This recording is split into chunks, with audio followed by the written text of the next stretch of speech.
숨어 계신 하나님. 숨어 계시다는 게 무슨 뜻이지요? 하나님이 계신데 숨어 계신 것처럼 안 보여요. 잘 안 보여요. 계시긴 계신데 잘 안 보이는, 안 계신 것 같이 느껴질 때 하나님 분명히 살아계시죠. 여러분, 하나님 살아계시죠? 하나님이 살아계세요. 그렇죠?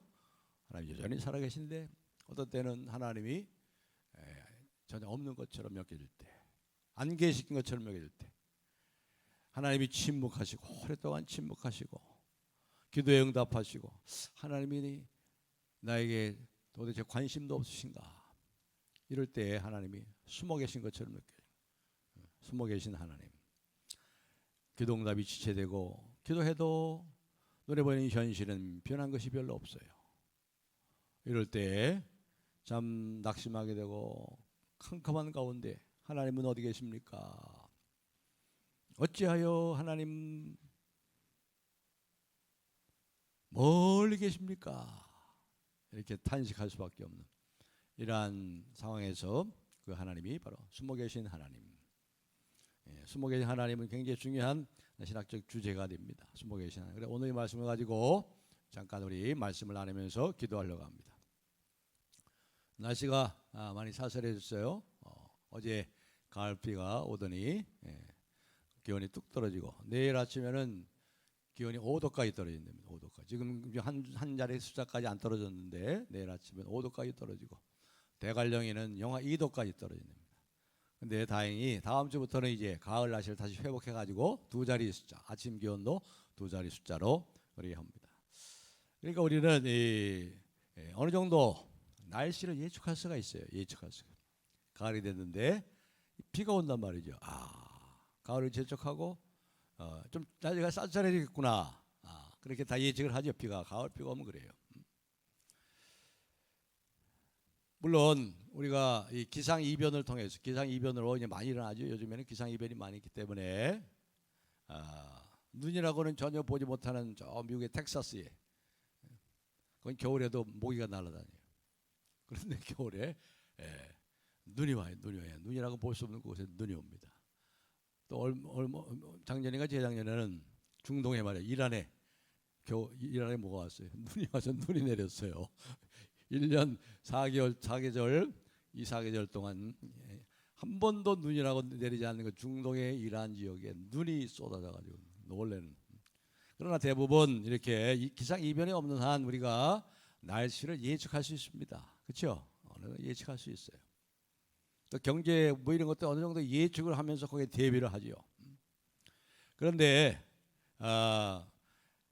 우리 인생은 어떨까요? 여러분의 인생을 여러분이 예측할 수 있겠습니까? 예측이 가능합니까? 그러지 못하죠. 전혀 예기치 못한 일이 일어납니다. 그리고 전혀 상상치도 못한 엄청난 사건들이 터지죠. 바로 오늘 이 시인이 말이죠. 이 시인이 보니까 이 시에는 말이 10절에 10장에 시편에 한번 보시면 뭐가 없어요? 이 시편 10편에는 뭐가 없나요? 뭐가 안 보여요? 표제가 없네요. 표제가. 그렇죠? 다 표제가 있어요. 거의 다 시편 150편에 누구의 시다, 뭘 따라 부른 노래다, 성가대 지휘자에 따라 부른 노래다, 뭐 이렇게 표제가 있는데 거의 손꼽을 한 5손가락 안에 들 정도로 표제가 없어요. 지난번에 말씀드렸죠. 시편 9편과 시편 10편은 한 편의 시다. 그래서 이제 70인경 히브리 학자들 중에 70명이 히브리 구약 성경 전체를 헬라어로 번역한 성경을 70인경이라고 그러죠. 70인경에는 9편, 10편이 한 편의 시로 되어 있어요. 그런데 히브리 성경에는 분명히 이제 9장과 9편과 10편이 이렇게 분리됐기 때문에 다윗의 시지만 여기는 또 다른 메시지가 여기 있을 것이다 해가지고 요즘은 학자들이 이제 따로 우리말 성경에도 이렇게 따로 돼 있죠. 따로 돼 있어요. 그러나 아무튼 이 시편 10편은 표제는 분명히 나와 있지 않지만 누구의 시입니까? 다윗의 시죠. 다윗의 시라는 것은 분명히 알 수 있습니다. 지금 이 시인 다윗이 자기의 인생에 예기치 못한 엄청난 사건을 만나고 있는 거예요. 예기치 않은 큰 환란을 겪고 있습니다. 환란을. 1절에 그렇게 이야기하죠. 1절에 어찌하여 환란 때에 숨으시나이까. 어찌하여 환란 때에 숨으십니까? 숨으시는 하나님, 숨어 계신 하나님. 그리고 여기 2절에도 그러죠. 악한 자가 교만하여 가련한 자를 심히 압박하오니, 심히 압박하오니. 큰 환난을 당하고 있고 심한 압박을 지금 당하고 있습니다. 그런데 지금 하나님이 안 보여요. 지금까지 경험했던 하나님, 지금까지 자기가 만났던 하나님, 하나님은 환난 때 나의 요새요, 나의 방패시요, 나의 피난처시요, 나를 돕는 자시니. 그렇게 고백하셨잖아요, 다윗이 그 앞에 9절에 9편에도. 그런데 지금 뭐예요? 그 하나님이 지금은 없어요. 없어. 안 계세요. 숨어 계세요. 보이질 않아요. 그래서 시인은 이렇게 탄원의 기도는 거예요. 탄원의 기도. 이게 그래서 이 탄식의 시, 탄원의 기도시죠. 어찌하여 멀리 서시며 어찌하여 숨으시나이까.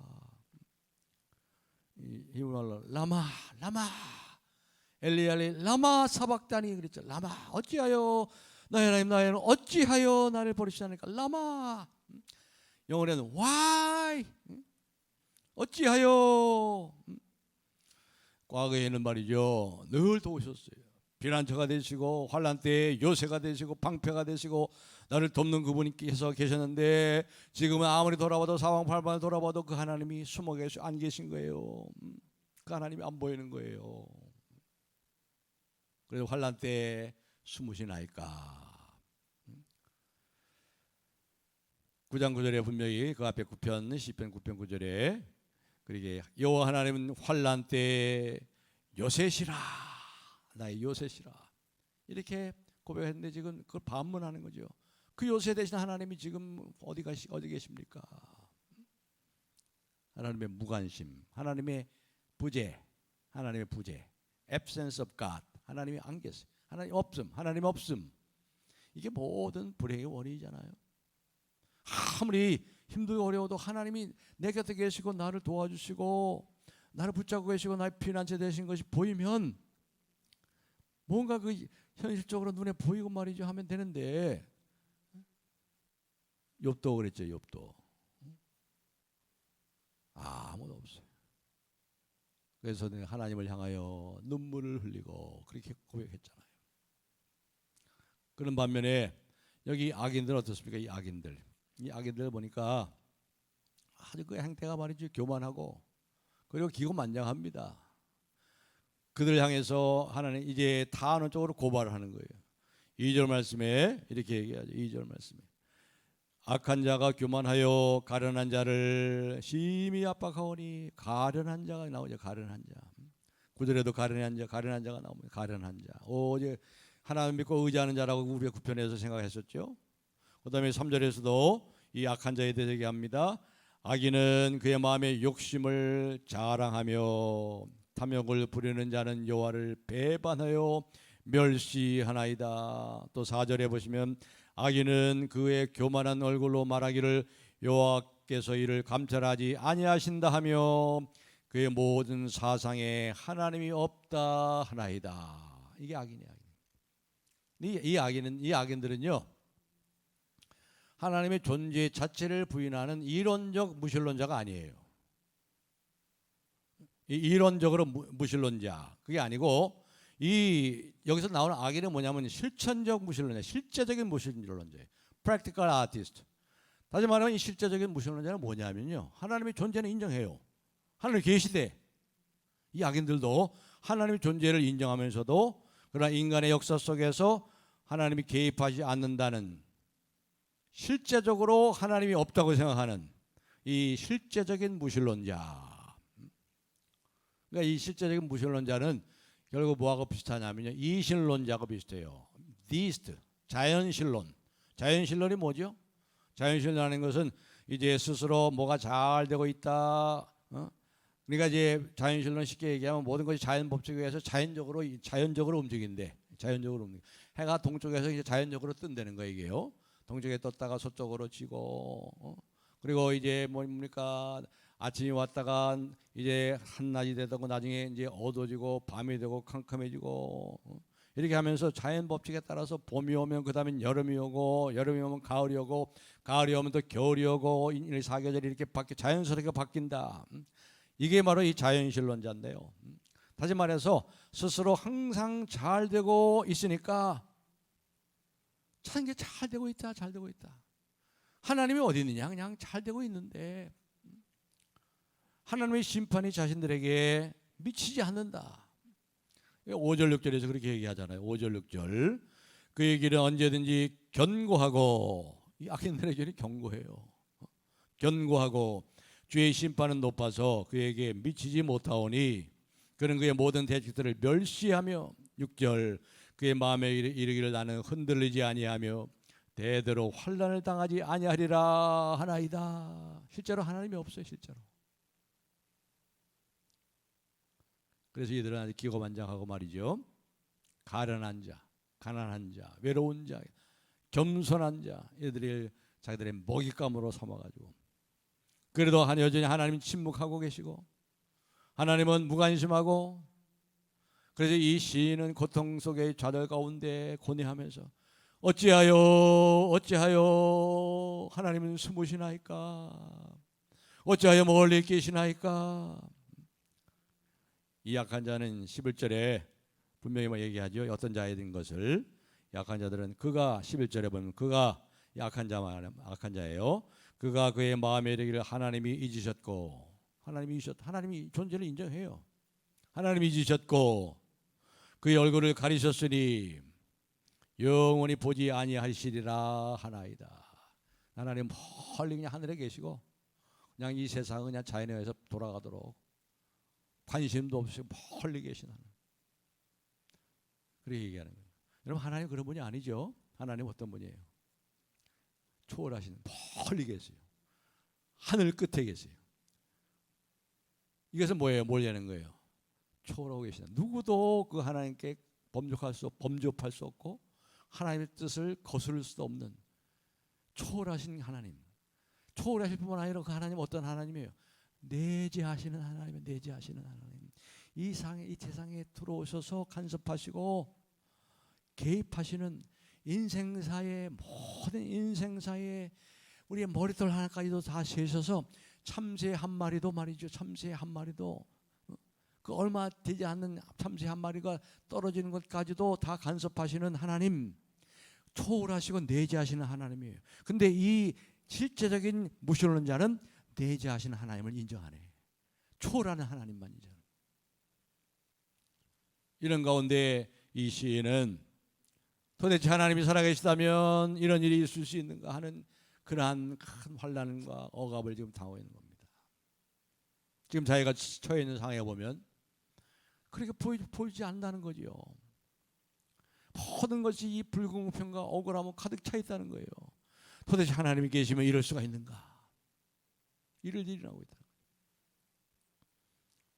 나치 독일이 세계 전쟁을 일으켰을 때 폴란드의 아우슈비츠에 이제 제일 큰 유대인 수용소를 지었잖아요.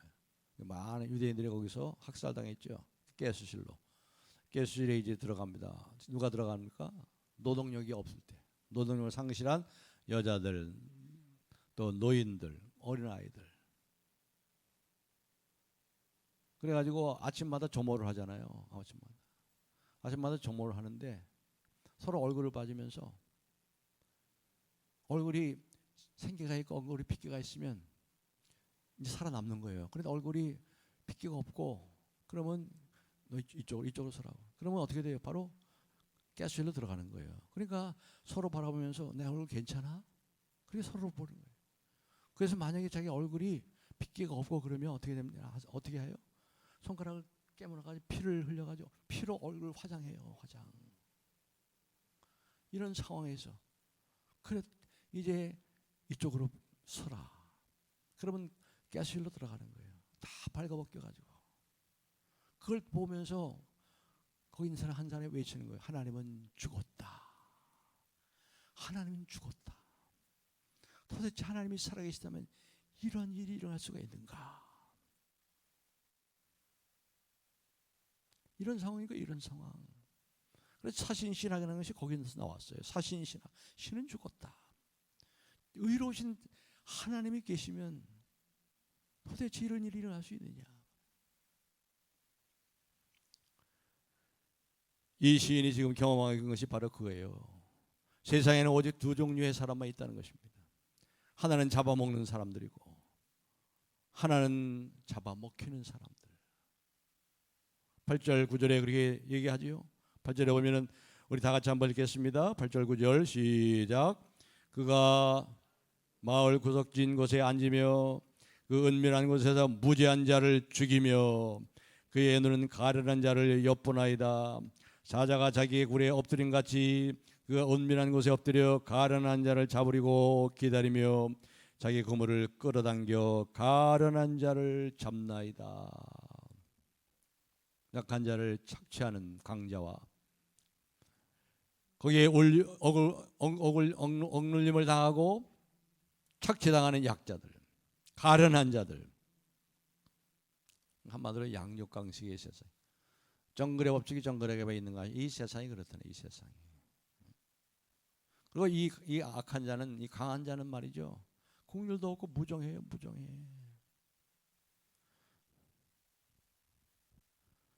모든 사상에 하나님도 없어요. 모든 사상에 하나님이 없대. 양심이 없어요. 잔인합니다. 그 마음은 하나님 없으니까 모든 더러운 생각으로 가득 차 있어요. 하나님 정말 있다면 나 무슨 상관이 있는가 하고 큰 소리 쳐요. 하나님 어떻게 알랴? 하나님을 존재를 인정하면서도 실제적으로는 하나님이 어떻게 알아? 가장 높은 데 계신 분이 이 세상 일에 어찌 다 알겠어? 이렇게 빈정되는 무리가 약한 자라는 거예요. 약한 자들. 실제적인 무신론자들. 그래서 이 시인은 다윗은 여호와여 어찌하여 멀리 서시며 어찌하여 환난 때에 숨으시나이까. 이게 다윗의 지금 문제만 아니라 우리도 그래요. 우리도 이런 것을 많이 경험합니다. 기도하는데 하나님을 기다리는데 기대한 대로 안 돼. 그래서 어떤 분이 얘기하면서 그래요. 우리가 기대한 대로 기도한 대로도 안 되는 것도 많죠. 기대한 대로 안 된다. 그래서 여러분 기대한 대로 안 되는 것도 많죠. 또 여러분이 기도한 대로 또 응답 안 되는 것도 많죠. 그러나 거기서 한 걸음 더 나가야죠. 하나님 어떤 분이에요? 우리가 기대하는 것이 안 돼도 하나님 우리가 기대하는 것보다 더 좋은 거 주시는 하나님을 믿습니까? 아멘이죠. 아멘. 그렇죠? 그러니까 더 기대해야지. 우리가 기도한다고 해서 그 기도대로 응답받지 못한다 할지라도 하나님은 뭐라고 말씀했어요? 우리가 구하는 것이나 생각하는 것이나 더 넘치도록 응답하실 하나님. 그렇잖아요. 그렇게 나가야지. 근데 이 시인은 그것마저도 없은 거예요. 우리도 거들 때 그랬지. 기대해도 뭐 기대한 것처럼 안 되는 거 많잖아요. 그래가지고 아예 그냥 기대도 안 해. 나 이런 사람 봤어요. 이게 불신앙이죠. 불신앙. 기대해야지. 그러나 하나님을 기대해야죠. 우리가. 그래서 기대를 안 하면 안 되죠. 그렇게 돼가지고 기도 안 하면 안 되지. 말씀하셨잖아. 우리가 기도하는 것이나 생각하는 것에 넘치도록 응답하실 이에게. 그렇죠. 저는 이럴 때마다 이제 어디로 가냐면 갈보리로 갑니다. 갈보리 십자가를 생각해. 야, 생각해봐라. 한번 너 생각해봐. 하나님의 아들이 너를 살리려고 너를 위해서 죽었잖아. 죽으셨지. 이게 분명히 확실하지. 분명하지. 그렇잖아요. 이거 분명하잖아. 그러면 더 이상 다른 것이 필요 없어. 다른 답변이 필요 없어. 하나님의 아들이 하나님이 나를 위해서 나를 사랑하셔서 나를 죄와 죽음의 저주로부터 살리시려고 죽으신 것이 확실하다면 다른 것은 문제가 안 돼. 문제가 안 돼. 다른 것은 그리스도 예수 안에서 다 예스예요. 예스. 아멘이 아멘.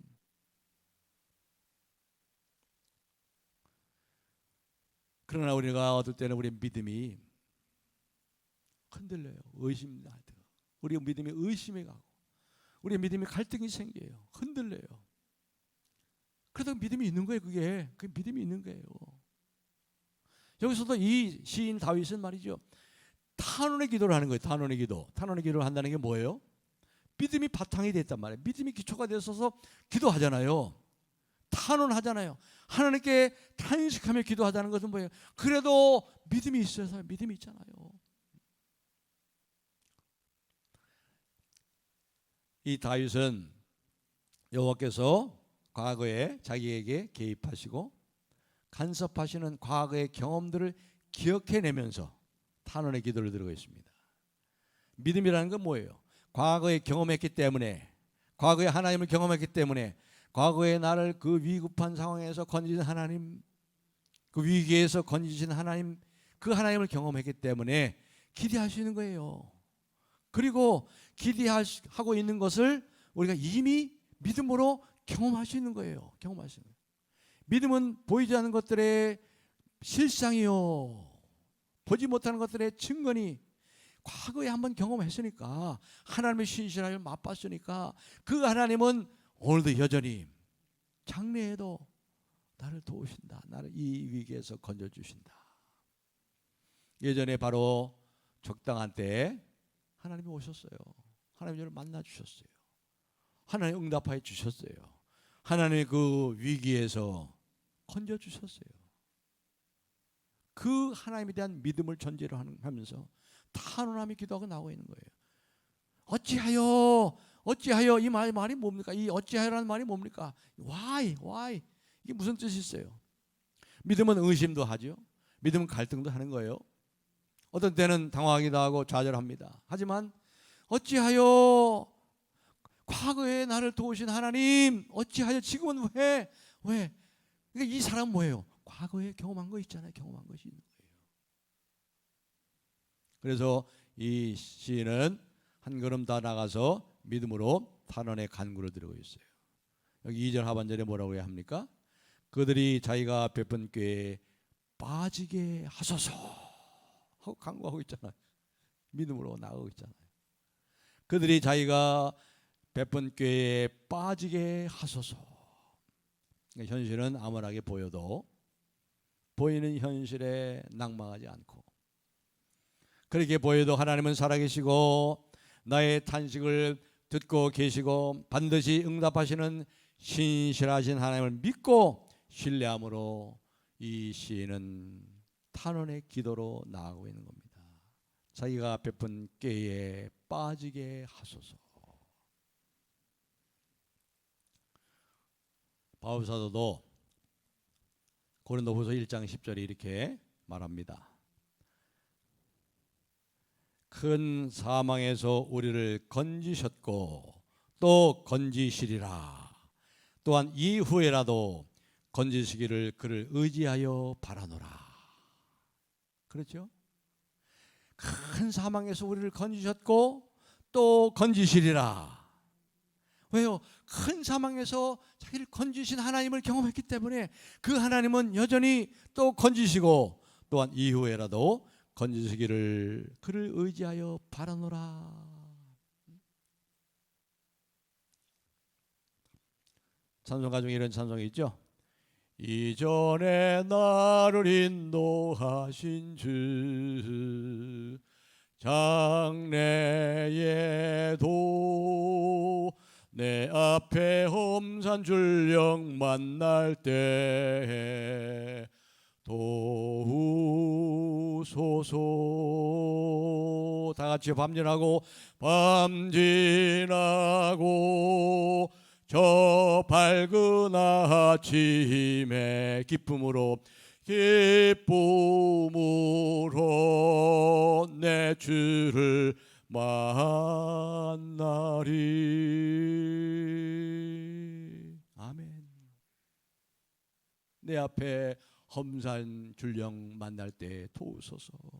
밤 지나고 초밝은 아침에 기쁨으로 내 주를 만나리. 우리 한번 성경 한번 찾아보겠습니다. 우리 아브라함도 이런 경험을 했어요. 아브라함도 로마서 4장 19절로 21절입니다. 우리 다 같이 한번 화면에 있는 거 한번 같이 읽어보겠습니다. 시작.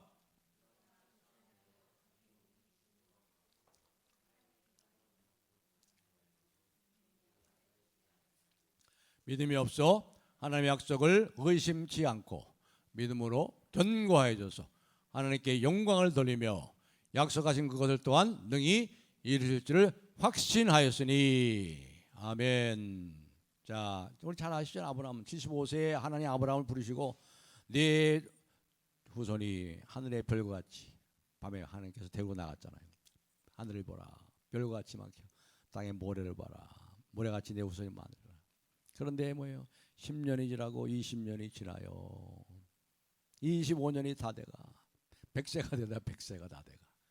그런데 뭐 하늘의 별커녕 자기가 기르고 있는 양들은 쑥쑥쑥 자식들도 잘나고 새끼들도 잘나고 하는데 하나 약속 없어. 약속이 없어. 그러니까 눈에 보이는 현실은 뭐예요? 언제는 뭐예요? 바랄 수 없다. 바랄 수 없는 중에 바랄 수 없단 말이에요. 바랄 수 없는 중에 바랄 수 있는 게 뭐예요? 희망을 항상 거스리는 거 있어요. 희망을 거스려. 모든 현실이 전부 희망을 거스려. Against hope라고 그래서 Against hope. 희망을 거스리는 현실이에요. 현실은 항상 희망을 거스려. 그런데 뭐예요? 바랄 수 없는 중에 보니까 현실은 뭐예요? 하나도 없어. 자식이 하나도 없어요. 세월은 그냥 덧없이 흘러가. 그러니까 바랄 수 없어요. 바랄 수 없는 중에. 아무리 생각해도 뭐예요? 자기 아내도 죽은 것 같으면 알고도 다시 말해서 여자로서 아이를 할 수 없어요. 난수가 나올 수 없어. 난자가 안 나와. 정수가 끊어졌어요. 현실은 뭐예요? 바랄 수 없어요. 죽었어요. 죽은 거 알아요. 죽은 거 알아. 그런데도 어떻게 했어요? 믿음이 약해지지 아니하고 약속된 것을 등이 이룰 줄 알았으니 그가 믿은 바 하나님은 어떤 하나님이에요? 죽은 자를 살리시며 없는 것을 있는 같이 부르시는 부활의 하나님, 창조의 하나님을 믿었다 이 말이에요. 그래서 그 믿음으로 소망 안으로 바랄 수 없는 현실 속에서 희망 안으로 in hope 희망 안으로 들어갔어요. 뭐요? 믿음으로. 여기서 믿음으로 믿음이 작동을 해야 되는 거예요.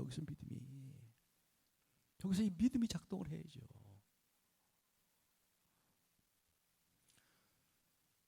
우리 이렇게 고백을 해야 돼요. 하나님께서 지금까지 내가 예수 그리스도를 나를 만나 주신 그 이후부터, 내가 예수 그리스도를 나의 주로 영접한 그 이후부터 우리 주님은 한 번도 나를 실망시킨 적이 없어. 어려움을 겪을 때 우리 주님은 언제나 변함없는 사랑으로 신실하심으로 나를 도와주셨어요. 분명히 성경에도 그렇게 말씀하셨잖아요. 자기 세상에 예수께서 자기 백성들을 사랑하시되 자기 사람들을 사랑하시되 끝까지 사랑하시니라.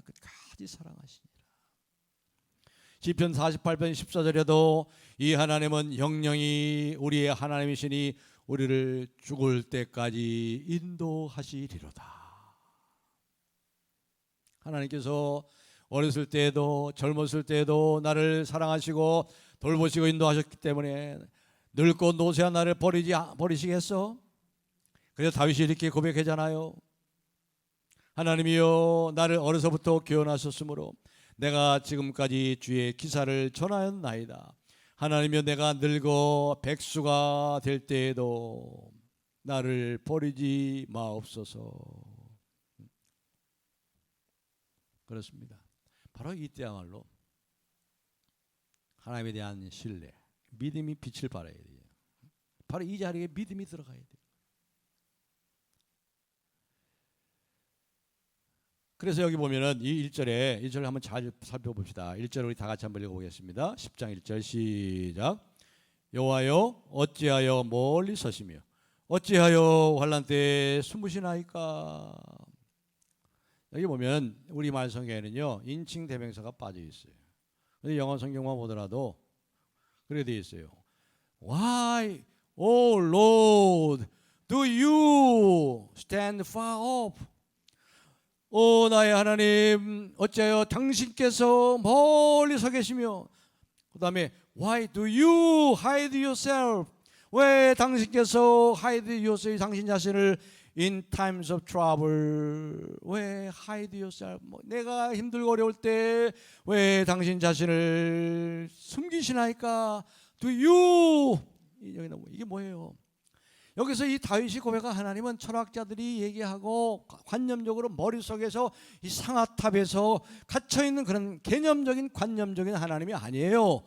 주여 당신은 Do you, 인격적인 하나님, 살아계신 하나님, 내 곁에 계신 하나님, 그 하나님을 찾고 있잖아요. 그 하나님은 관념적인 하나님이 아니에요. 철학자들이 뭐 주제가 아니고, 신학자들이 그냥 상아탑 속에서, 신학교 안에서 뭐 상아탑 속에서 그렇게 하는 게 아니고, 삶의 그 현장, 처절한 현장에서 당신은 왜 멀리 서 계시고, 당신께서 왜 당신 자신을 이 어려운 때에 숨기십니까? 주여, 주여, you.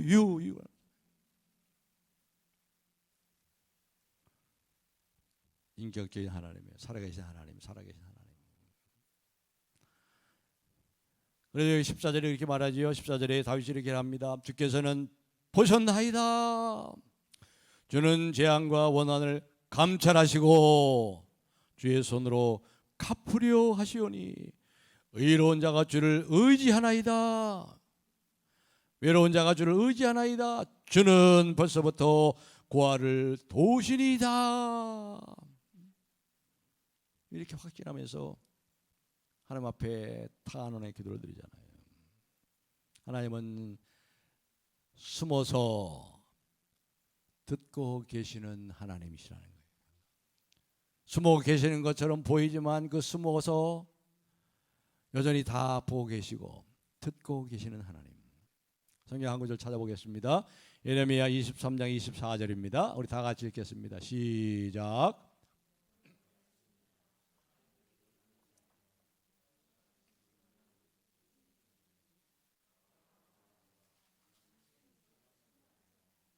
아멘. 뭐예요? 다 보이지 아니하시고 은밀한 곳에 숨길 수 있겠습니까? 특별히 여기 15절 16절 보면은 이 다윗은 이렇게 고백합니다. 15절 16절 악인의 팔을 꺾으소서, 악한 자의 악을 더 이상 찾아낼 수 없을 때까지 찾으소서. 여호와께서는 영원 무궁하도록 뭐예요? 왕이시니 이방 나라들이 주의 땅에서 멸망하였나이다. 왕이신 하나님, 지금 통치하시고 다스리시는 하나님, 정말 하나님 모든 것을 다스리신다. 인생사 우리의 전반을, 인류 역사 전체를 하나도 빠짐없이 개입하시고 간섭하시고 다스리시는 하나님. 여호와께서는 영원 무궁하시도록 왕이시니. 이건 여러분 우리가 타협할 수 없는 절대적인 진리예요. 그래서 이 시는 용기를 얻고 확신을 가지고 탄원하며 탄식하며 간구하고 있잖아요. 뭐라고 간구합니까? 17절 18절 여호와의 주는 겸손한 자의 소원을 들으셨사오니 그들의 마음을 준비하시며, 여기 준비하신다는 것은 강하게 하신다. 거기 보면은 이제 준비하신다는 말에 난회주에 이라는 남바가 써 있죠. 난회주에 보면은 강하게 하신다는 거예요. 소원을 들으시고 그들의 마음을 강하게 하시고 귀를 기울여 들으시고 고아 압제에 당하는 자를 위하여 심판하시고 세상에 속한 자가 다시는 위협하지 못하게 하시리이다. 의로우신 하나님께서 모든 걸 다 바로잡으시고 또 그렇게 하실 것을 믿고 찬양하며 선포하고 있습니다. 그러니까 비록 정의 심판이 더디고 말이죠 한다 할지라도 하나님의 약속의 말씀이 이루어지지 않는 것처럼 보이고, 그래서 하나님이 숨어 계신 것처럼, 하나님이 없는 것처럼, 안 보이는 것처럼 보여도 하나님 우리에게 그때 뭐라고 말씀하세요? 너는 그래도 나를 믿고 신뢰할 수 있니? 그렇게 말씀하세요. 그래도 너는 나를 믿고 의지할래? 굉장히 중요한 말씀이에요, 여러분. 그래서 너는 나를 믿고 의지할래? 아멘. 주밖에 나의 믿을 자 없나이다. 주밖에 나의 도움이 없습니다. 가련한 자니까 지난번에 말씀드린 9장에서 가련한 오직 하나님만 믿고 의지하니 여호와여 주는 17절에 여호와여 주는 겸손한 자, 가련한 자, 오직 하나님만 믿고 의지하는 자. 마지막으로 이 성경 한 구절만 찾아보고 말씀 맺겠습니다. 히브리서 11장 35절 36절 다 같이 읽겠습니다. 시작.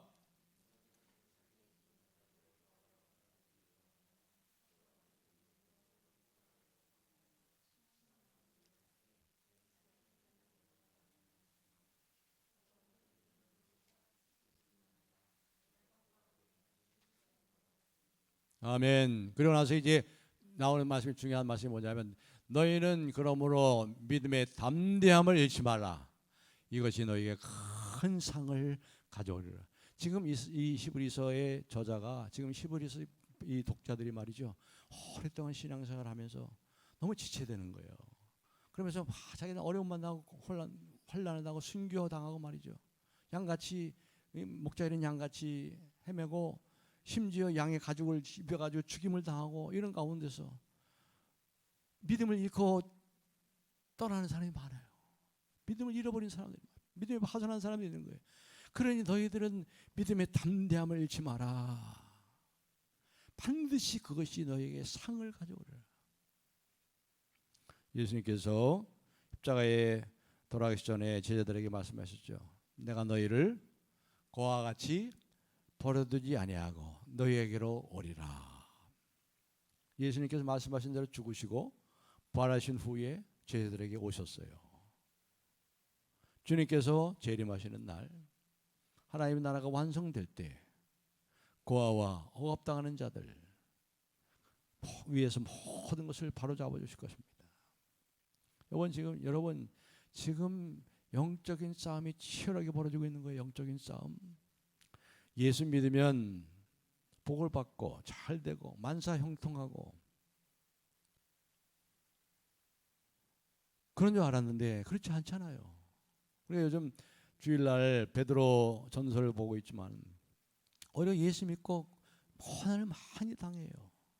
베드로도 사도도 그랬거든요. 사실 예수님을 진정으로 만나기 전에 예수님의 하나님의 아들이심을 제대로 알기 전에는 뭐랬어요? 예수님 때문에 한 자리 잡으려고 예수님을 통해서 주의 나라를 회복하심이 이때입니까? 이스라엘을 중심으로 한 재편된 세계의 질서를 이 이스라엘이 가졌을 때, 이스라엘 제국이 이루어졌을 때 정치적인 메시아, 군사적인 메시아를 생각하면서 사도 요한과 그 동생 야고보도 그랬잖아요. 주님이 나라가 올 때 나를 하나는 우편에 하나는 좌편에 앉게 해주소서. 똑같아요. 베드로도 똑같아요. 여러분 예수 믿음으로 인해서 오히려 많은 고난을 받고 환난을 당해요. 영적인 싸움을 싸우고 있는 거예요. 하나님 없다는 자들이 큰 소리를 치고 있어요. 의기양양하면서 가련한 자들을 지금 죽이고 있는 현실이에요. 많은 순교자들이 생겨나고 있어요. 하나님이 없는 것처럼 보여요. 그러나 하나님 어때요? 숨어 계셔서 보고 계시고 듣고 계시는 하나님. 내가 너희를 고아처럼 버려두지 아니하리라. 무관심관처럼 보입니까? 여전히 지체되는 것처럼 보여서 하나님이 없는 것처럼 보이십니까? 그럴 때 이 말씀을 기억하시고 지금까지 도와준 하나님, 과거에도 나와 만나주신 하나님, 나를 위기에서 건져주신 하나님, 그 하나님을 기억하시고 믿음으로 한 걸음 더 나아가세요. 신실 하나님을 붙잡으세요. 악한 자의 악한 것을 더 이상 찾아보실 때 없을 때까지 하나님은 찾아내실 것입니다. 그 하나님은 의를 빛같이 나타내실 것입니다. 이란 하나님 믿고 신뢰하시고 더 하나님만 믿고 의지하고 이렇게 탄원하며 기도함으로 승리하시는 우리 모두가 되시기를 주님의 이름으로 축복합니다.